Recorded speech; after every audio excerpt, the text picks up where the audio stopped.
So it was a good race, a good experience, and that actually led to my first European contract. So it was in 2010 I went to race for a small amateur team called CC Spol in Spain. In Spain, okay. In Spain. So you lived in Spain? Yes. Lived in Spain, trained in Spain? Yes. Learned how to speak Spanish? Yeah, so directly after school, I actually got a bursary from Varsity College that they would pay any of my expenses for any subjects I wanted to study. Beautiful. But my dream was always to become a European professional cyclist, and because I got this opportunity, I just turned it down and took. You went for it? I just went for it.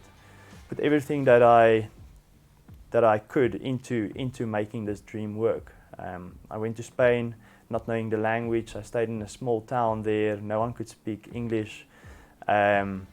I still remember the first time I had to race. The manager of CC Spol, his name was Horacio Barros. Okay, he could speak English, hopefully.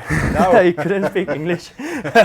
So That's interesting. In the region where I stayed, it was in Galicia. So Galicia is on the northwestern border, on the northwestern coast of Spain, just above Portugal. Okay. So they speak a mixture of Spanish and Portuguese. It's called Galician. Okay.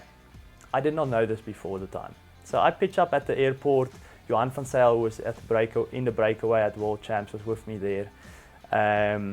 And we get to the airport there in Vigo, which is a small town where the airport was based closest to the town where we were going to stay.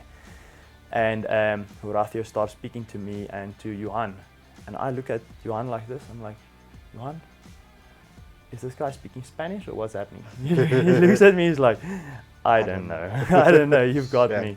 So coming back to the first race we were going to do, Horacio told us a few things that we were racing the next day. We understood we were racing because he showed us the racing calendar. And racing in South Africa is much different to racing in Europe. So, which way? What? So the races in South Africa start at 6 o'clock in the morning.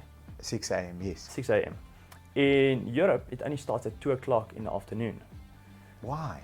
So that's where the miscommunication came in. I thought that he said we had to be at his house at 3 o'clock in the morning to leave to the race. It was actually a shorter distance race. So we actually had to be at his house at 3 o'clock in the afternoon because the race was only going to start at it was a local race. It's only going to start at 5 o'clock in the afternoon.